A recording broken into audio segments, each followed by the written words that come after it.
6 जून को जो lieutenant general levels की टॉक होनी थी चीन और भारत के बीच एलएसी के तनाव को देखते हुए,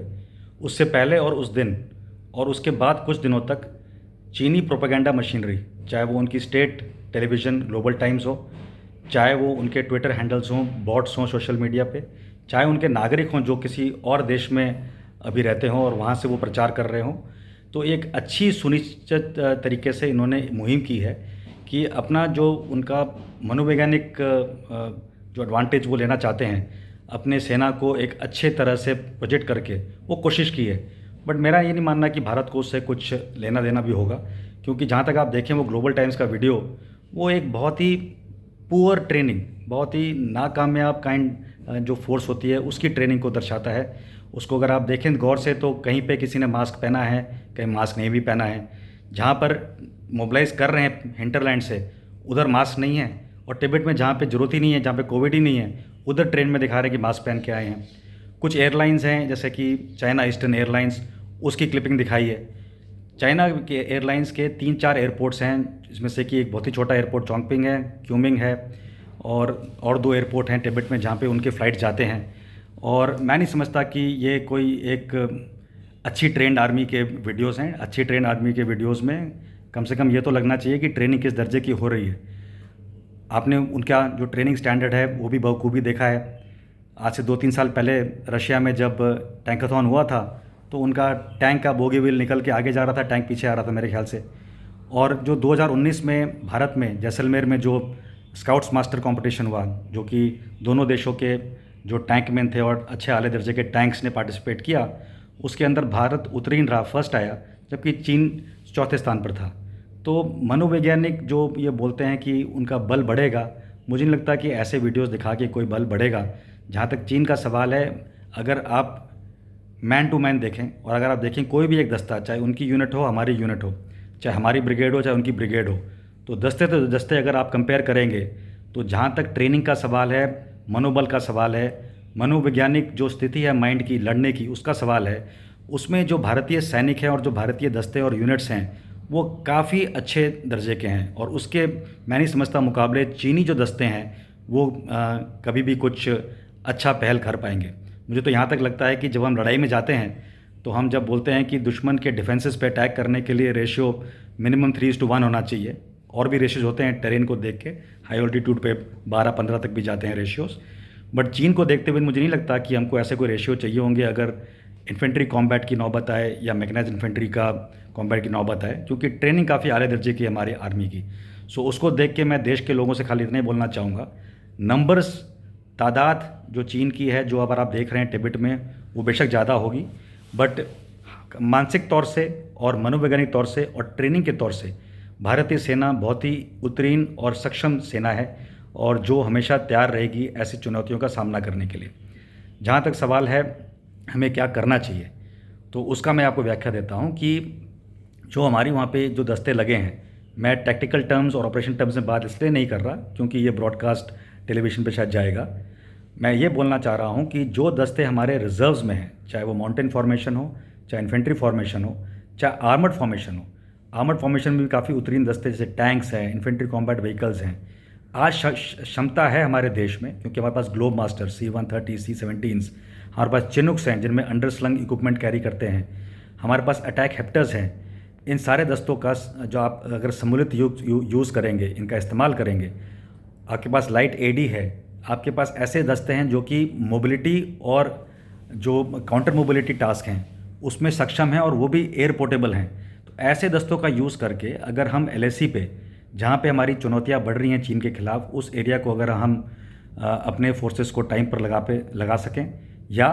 चीन को होल्ड करते हुए, उनको जहाँ हैं वहीं पे रखते हुए अपने रिजर्व्स को बिल्डअप कर सकें, तो मैं समझता हूँ कि आने वाले 1-1.5 महीने में भारतीय सेना की जो स्थिति है एलएसी पे, चाहे वो पगैंगसो पे हो, चाहे गलवान में हो, चाहे जो पेट्रोलिंग पॉइंट्स आप टीवी पे देखते हैं वहाँ पर हो, मैं समझता हूँ कि हम एक ऐसी चुनौती दे सकते हैं कि चीन मजबूर होगा उस डिसीजन को लेने में कि उसने लड़ाई करनी है कि खाली गीदड़ बकबकियाँ जो भी दे रहा है वो देनी है। एंड मैं नहीं समझता कि चीन की इकोनॉमी में अभी वो ताकत है, ख़ास तौर पे कोविड का लिहाज करते हुए। जब हम देखते हैं कि क्या सिचुएशन पूरे विश्व भर में है और चीन पे किस टाइप के इल्ज़ामात लगाए जा रहे हैं, और जब वो इन्वेस्टिगेशन होगी WHO वाली, जब कुछ एक्शन रिएक्शंस होंगे, कुछ सैंक्शंस होंगे किसी देशों के या यूरोपियन यूनियन के या अफ्रीकन यूनियन के, तो आप देखेंगे कि चीन पे काफ़ी बड़ा प्रेशर पड़ेगा। चीन पे अभी काफ़ी बड़ा प्रेशर पड़ रहा है कि चीन को ये लग रहा है कि उसकी मैन्युफैक्चरिंग और सर्विसेज सेक्टर जो हैं, जो काफ़ी सक्षम सेक्टर्स हैं उसके, जहाँ से वो काफ़ी रेवेन्यूज़ कमाता है, वो सेक्टर उससे छीनने वाले हैं। और जाहिर है कि उसमें से कुछ जो परसेंटेज है, कुछ जो बिज़नेस है, वो भारत में काफ़ी रूप से आएगा। तो इसीलिए भारत एक चीन के लिए अभी थ्रेट है। तो मैं समझता हूँ कि चीन में कोई क्षमता नहीं है इकोनॉमिकली इसको आगे लेके जाने की। चीन को एक अपनी सूरत बचाने के लिए कुछ हल चाहिए। उस हल में वो ज़्यादा इन्वेस्ट कर चुका है अपनी एनर्जी का, फोर्सेस का, और अब उसको वहाँ से निकलना थोड़ा मुश्किल भी लग रहा होगा। भारत को चाहिए कि वो बिल्कुल निडर होके अपने नीति से, कूटनीति से, दोनों का इस्तेमाल करते हुए और अपने दोस्तों का इस्तेमाल करते हुए अपना इंफॉर्मेशन वॉरफेयर का जो हमारा जो काबिलियत है उसको और सक्षम करें, साइबर स्पेस को काफ़ी इफेक्टिवली यूज़ करें, ओपिनियन शेपिंग करें अपने सिटीजन्स को यूज़ करते हुए, और ये दिखाएं चीन को कि हर हालत में, चाहे वो मिलिट्री कैपेबिलिटी हो, चाहे वो इंफॉर्मेशन वॉरफेयर हो, दोनों में भारत लोहा लेने को तैयार है। और जब ऐसी कोई धारणा और भावना चीन के जो पॉलिटिकल एस्टैब्लिशमेंट है वहाँ तक पहुँचेगी, तब चीन को लगेगा कि ये जो ग्राउंड पे जो छुटपुट कार्रवाइयाँ कर रहे हैं उससे कोई हल निकल के आने नहीं वाला। जहाँ तक आर्टिकल 370 का सवाल है, जिसकी व्याख्या कुछ उनके जो होते हैं एम्बेसडर्स और जो एम्बेसी वाले हैं जो पाकिस्तान में हैं, जिन्होंने कल परसों की है, मुझे नहीं लगता कि उस व्याख्या का कोई मतलब या मायने है, क्योंकि जहाँ तक 370 का सवाल है वो भारत का अंदरूनी मामला है। कश्मीर भारत का अभिन्न अंग है। POK एक इलीगली अनेक्स्ड एरिया है जो पाकिस्तान के कब्ज़े में है, और जिसमें से कुछ जो पार्ट है वो CPEC को बनाने में पाकिस्तान चाइना को उस एरिया में हैंडओवर कर चुका है,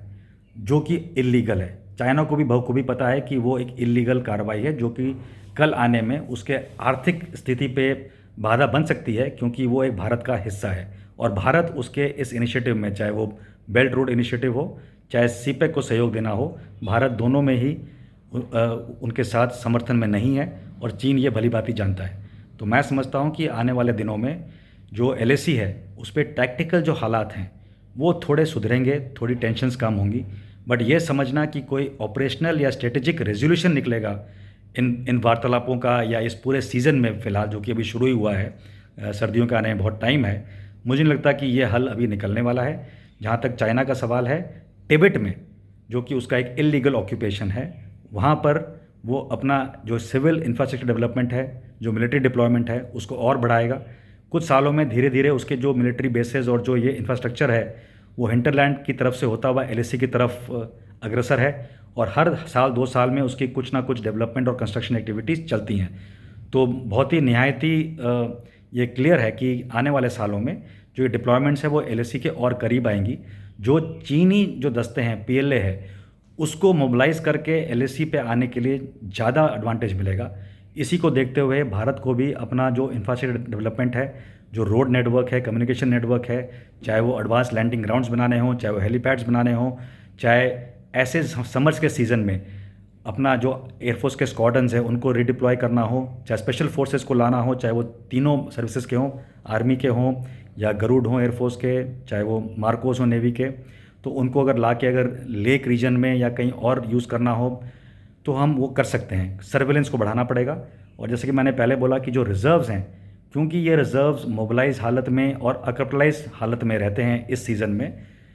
इन रिज़र्व्स को, जो हमारे आर्मी हेडक्वार्टर के रिज़र्व्स हैं और बाकी जो ऑपरेशनल रिज़र्व्स हैं, इनको हमने मई जून जुलाई में तैयार होना पड़ेगा अगले साल से, कि कैसे इनकी डिप्लॉयमेंट सुनिश्चित की जाए थोड़ी बहुत LAC के तरफ, और धीरे धीरे